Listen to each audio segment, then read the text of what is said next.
Hello, hello, and welcome back to the Winning Wallet, where we know it's never too early and never too late to take care of your finances. You guys, it has been such an interesting week. And first and foremost, I have to give such a huge thank you to every single one of you who has watched my video, maybe watched more than one, left me a comment, interacted with me on your own channels, leaving me hearts on the comments, leaving me comments, talking about teaching, talking about our pets.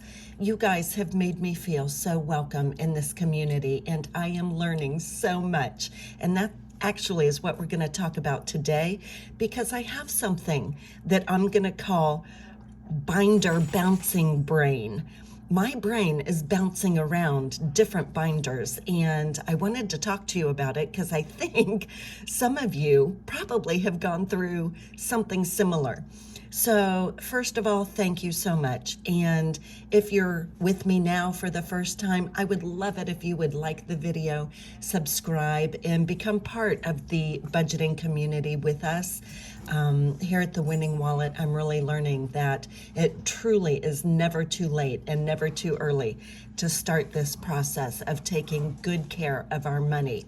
Interestingly, I'm shopping and buying much less now that my hands are in my money so often. So shopping less has really been a nice change for me, because normally this time of year is a huge promotional season for the beauty industry, and I haven't bought anything. I skipped the Sephora sale, the VIB Rouge sale or VIB Insider sale for the first time in, I don't know, 6 or 7 years. I haven't bought anything at Ulta.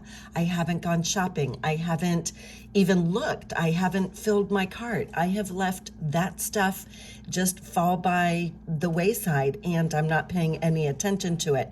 And you want to know why? Because I'm paying attention to my money, and that's a lot more fun and will be a lot more productive and useful as we continue to go through each month and each year. So it's been a time of growth, it's been a time of learning, and it also has been a time of binder brain bounce, or bouncing around binders. And I think that's okay. It gets messy.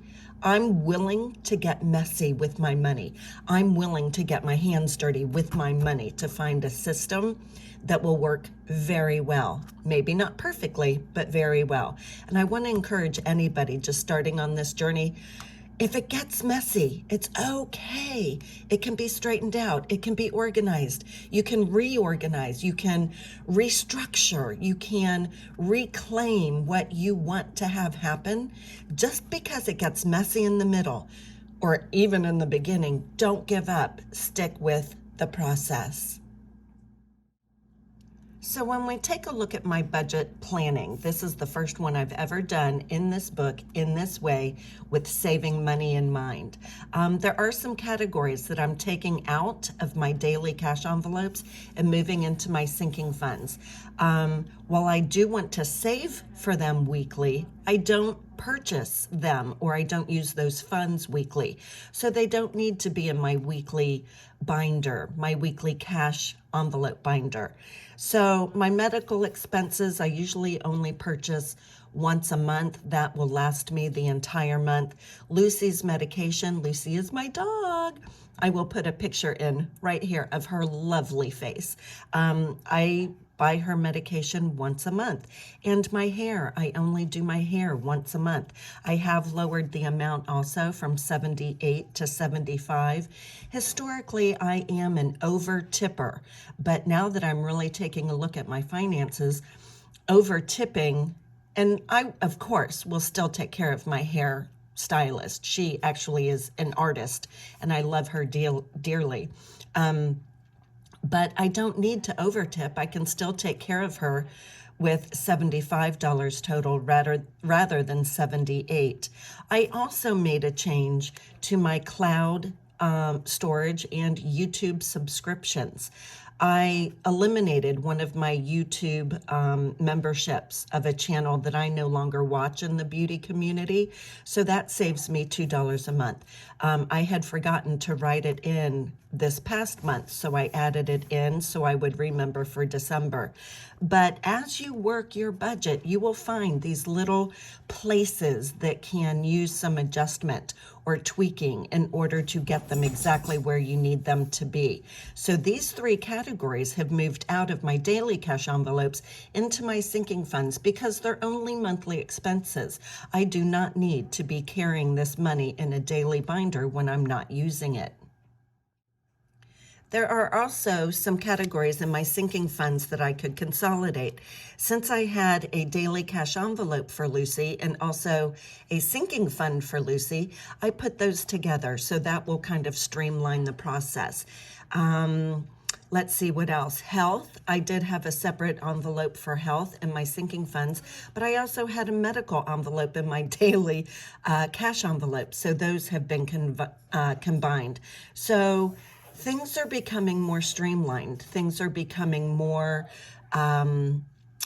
really fine-tuned to account for the money that I'm spending weekly, daily, and then monthly and beyond the month. So I feel confident, I feel more secure, I feel like I'm really getting the hang of it. But if I let frustration or if I let confusion hold me back, then I wouldn't be sticking with it, because this is work, you guys. It can feel uncomfortable. It can feel frustrating. You may have the feeling, wow, I really want to get it right the first time. But if you don't, it's okay. Stick with it. Every time we make an adjustment, we'll find out if it's going to work for us or not. And there's no reason we can't make another adjustment if we need to.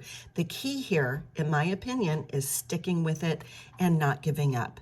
Don't give up. So where does that leave us? Well, it does leave us having to rewrite some of our trackers. This tracker was in what I was using for my daily envelopes, and I'm not going to use this binder anymore.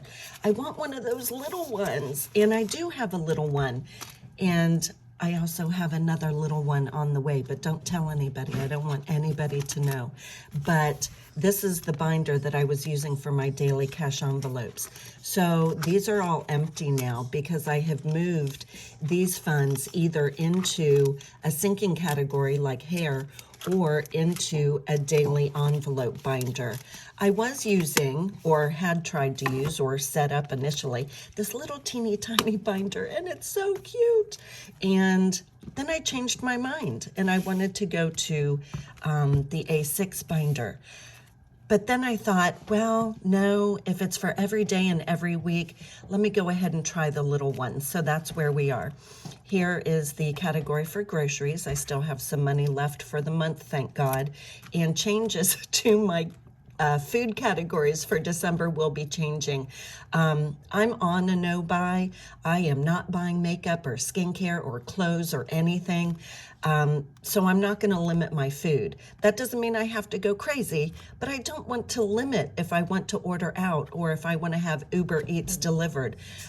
So I'm going to be bumping up this category for December.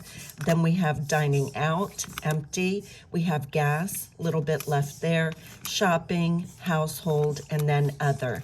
So my daily cash envelope binder, this one for now with a new one on the way, is going to be exciting to really use more effectively since those larger monthly expenses have moved into my sinking funds. Have you all watched the channels? I'm sure you have, and maybe you are this way yourself, that you have multiple binders. You have one for high priority sinking funds. You have one for the family. You have one for yourself. You have one for low priority sinking funds. Maybe you have a bills binder. You guys, I love it. I think it is so fascinating and such an awesome display of organization to have all of that going on. I'm not ready for that, and I don't really have the need for that right now. Plus, I'm low income. I'm a teacher. I get paid 10 months out of the year.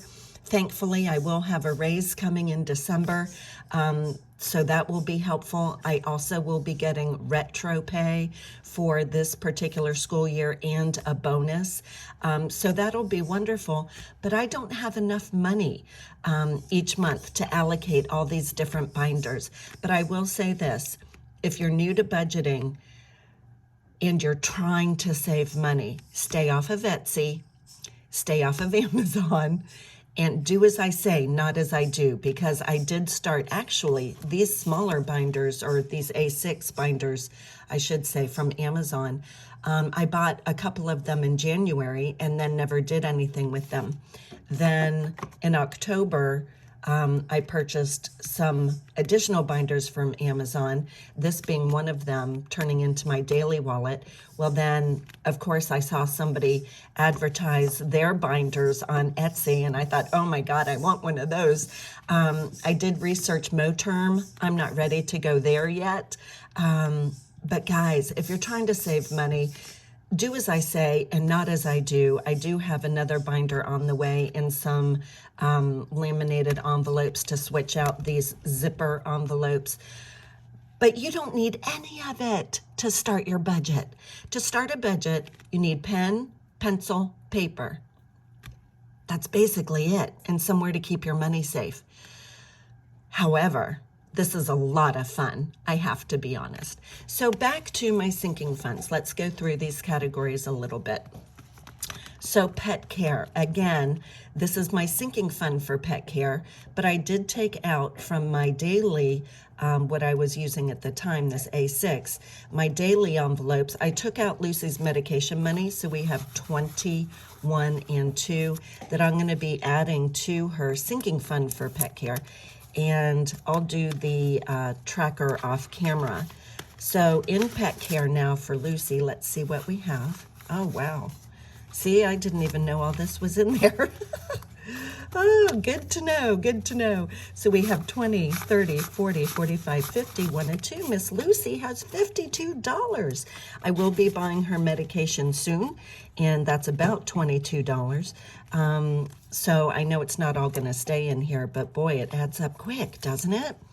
And then we have car maintenance as a sinking fund, emergencies, of course, health.